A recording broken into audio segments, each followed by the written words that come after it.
इस बीच हमारे साथ मिस्टर रूंगटा जुड़ चुके हैं, हर्ष रूंगटा, सीईओ अपनापैसा.com से। मिस्टर रूंगटा, आपका क्या कहना है कि जो बैंक इस तरह फर्जीवाड़ा कर रहे हैं, मुनाफा कमाने की कोशिश कर रहे हैं, कस्टमर्स को कन्विंस किया जाता है कि बिस्किट्स के बदले लोन दिया जा रहा है, जबकि आरबीआई के सख्त नियम है कि 50 ग्राम से ज्यादा नहीं दिया जा सकता। ऐसे में आखिर कैसे ये लोग जो बैंक हैं वो फर्जीवाड़ा कर पाते हैं, किस तरह मुनाफा कमाते हैं ये लोग?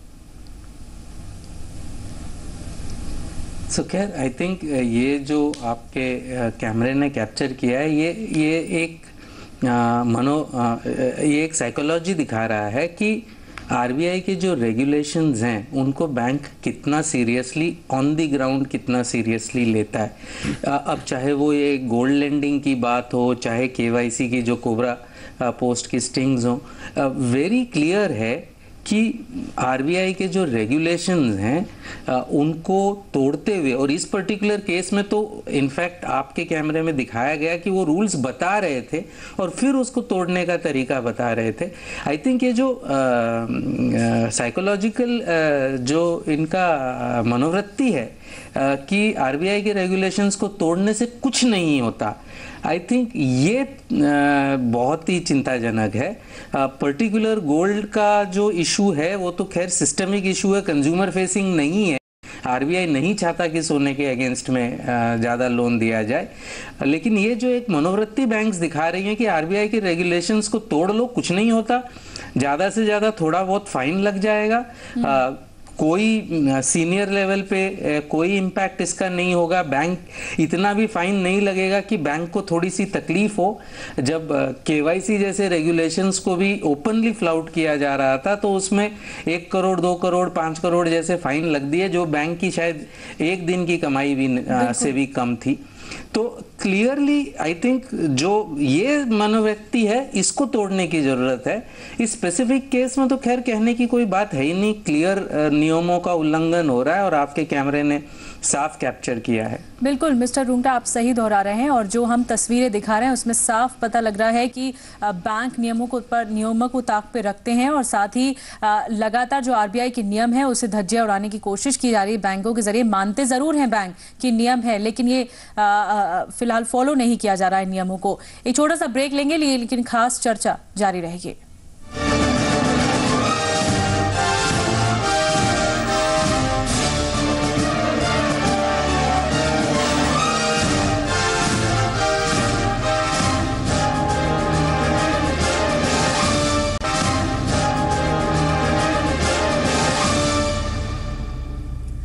तो जी बिजनेस इन्वेस्टिगेट्स देख रहे हैं और हम लगातार आपको इस बात का सच बताने की कोशिश कर रहे हैं कि गोल्ड लोन पर फर्जीवाड़ा किस तरह से होता है, बैंक किस तरह से फर्जीवाड़ा करते हैं, जबकि आरबीआई के सख्त नियम है गोल्ड लोन पर, उसके बावजूद भी बैंक खुलेआम इन रूल्स का उल्लंघन करते हैं। हम चर्चा कर रहे हैं और हमारे साथ चर्चा में मौजूद हैं समीर, इसके अलावा कुमार कार्तिकेय और संतोष। अब कुमार कार्तिकेय, आपसे सवाल है, मुंबई के सूरत हाल किस तरह से आपने देखा? वहां पर बैंक्स, क्या वहां पर भी खुलेआम रूल्स का उल्लंघन किया जाता है और बैंक्स कन्विंस करने की कोशिश करते हैं ग्राहकों को कि वो सोने के बिस्किट्स ले ले लोन के बदले? मुंबई में आरबीआई का मुख्यालय है, काफ़ी सारे बैंकों के हेडक्वार्टर्स हैं, फाइनेंशियल कैपिटल है, लोगों में फाइनेंशियल लिटरेसी भी बहुत ज़्यादा है। इसके बावजूद जो बैंक कर्मचारी हैं वो यहाँ लोगों को कन्विंस कर रहे थे कि जो आरबीआई के नियम है उनको तोड़कर किस तरीके से लोन दे सकते। उन्होंने पहले मुझे नियम बताए कि ये सब नियम है, इसकी वजह से हम आपको लोन नहीं दे सकते, पर फिर उन्होंने मुझे ओबलाइज करने के लिए कि ये नियम होते हुए भी हम आपकी हेल्प करेंगे, आपके पास यदि बिस्किट है तो उस पर भी हम लोन दे देंगे, बस एक छोटी सी कड़ी लगानी होगी और उस तार को यदि हटा देंगे तो कोई निशान भी नहीं दिखेगा, तो आपका बिस्किट भी डैमेज नहीं होगा, तो जो मार्केट वैल्यू है बिस्किट की बनी रहेगी। निश्चित रूप से आरबीआई को धोखा देते हुए काम किया जा रहा है खुले तौर पे, और एक बार नहीं कई मीटिंग हुई उसमें उन्होंने हमको कन्विंस किया, ये भी कहा कि हमारा जो ज्वेलर है, सुनार है, वो इसमें लगा देगा, हम आपको ले चलेंगे। इन सब बैंकों के सुनार भी बंधे हुए हैं जहाँ पर ले जाके काम करते हैं। किसी को ज़्यादा डिफ़िकल्टी हो तो वो सुनार बैंक ब्रांच आकर ले जाता है, साथ में बिस्किट कस्टमर के साथ फिर लगा के जमा कर देते हैं।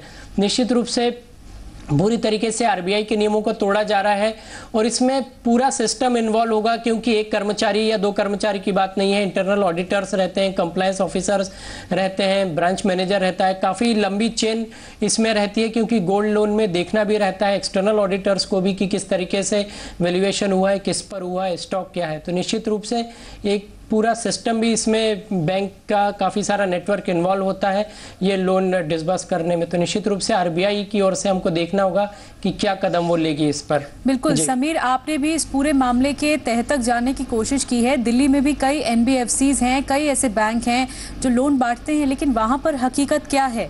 वहां पर ऐसे कौन कौन से एनबीएफसीज हैं जिसमें इस तरह का फर्जीवाड़ा, या ऐसे कौन से बैंक हैं जिनमें इस तरह का फ्रॉड चल रहा है?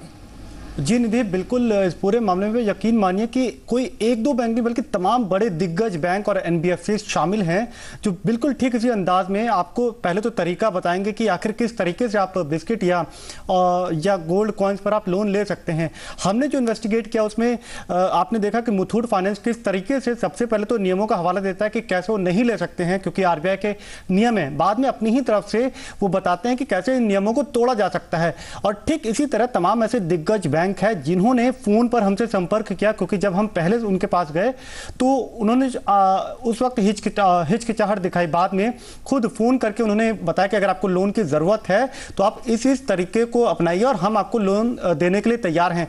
यहां तक कि आप यकीन मानिए कि कईयों के पास हमने ये भी बताया कि हम सुनार के जरिए इसमें फेरबदल नहीं कर सकते, तो उन्होंने कहा कि हम आपकी इसमें मदद कर देंगे।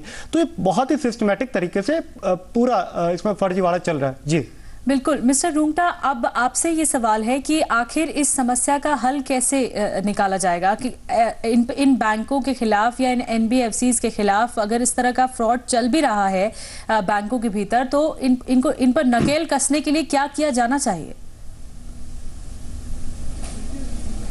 मैं फ्रॉड जैसा वर्ड यूज नहीं करूंगा। उन नियमों का उल्लंघन हो रहा है। फ्रॉड तो कोई बेवकूफ नहीं बना रहा है किसी को, लेकिन जो आरबीआई के जो नियम है उनका क्लियर उल्लंघन हो रहा है। और आई थिंक ये प्रॉब्लम सिस्टमिक है। क्लियरली आरबीआई के कई नियम है जिनमें से कई का पालन होता है, क्योंकि बैंकों को पता है कि ये नियम, जैसे आप कैश रिजर्व रेशो की बात लीजिए, अब वो बीच में उन्होंने डेली बेसिस पर अप टू 9% कर दिया था, अब 96% कर दिया है। अब ये तो कोई दिखता भी नहीं है, बाहर के किसी को दिख भी नहीं रहा है, फिर भी मुझे काफी दावे के साथ मैं कह सकता हूं कि उसका उल्लंघन नहीं होता होगा, क्योंकि उसका उल्लंघन होगा तो क्लियरली बहुत फाइन्स लगेंगे, काफी उसका सीरियसली आरबीआई के अंदर उसका ऐसे एक सीरियस व्यू लिया जाएगा।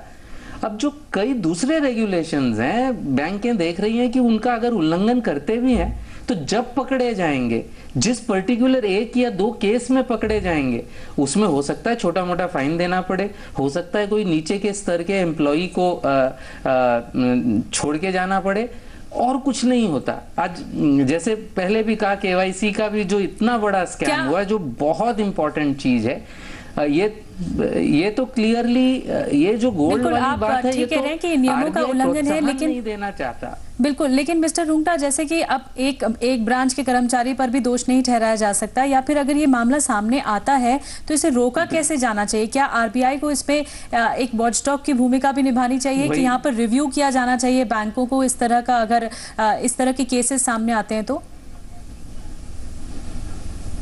बिल्कुल। और आई थिंक हर रेगुलेशन का, अगर कोई भी रेगुलेशन का अगर उल्लंघन होता है तो सिर्फ ये नहीं कि उस पर्टिकुलर उल्लंघन को देखा जाए, तो वो तो ये होगा कि जब कुमार गए थे, ये जो उल्लंघन हुआ ये सही नहीं हुआ, इसके लिए आप 1 लाख रुपए का फाइन दे दीजिए, उस पर्टिकुलर एम्प्लॉय को निकाल दीजिए। That is not a solution. ये ऑब्वियसली एक सिस्टमिक लेवल पे हो रहा है।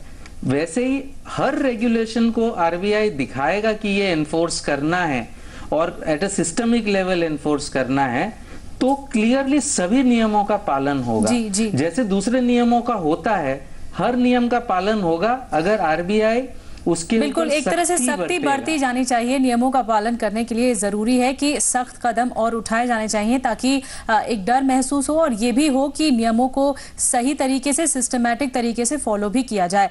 बहुत बहुत धन्यवाद मिस्टर रुंगटा हमारे साथ जुड़ने के लिए और वक्त निकालने के लिए जी बिजनेस के लिए। इसके अलावा समीर, संतोष और कुमार, आप तीनों का धन्यवाद इस पूरे मसले पर चर्चा करने के लिए। फिलहाल इस खास पेशकश में बस इतना ही।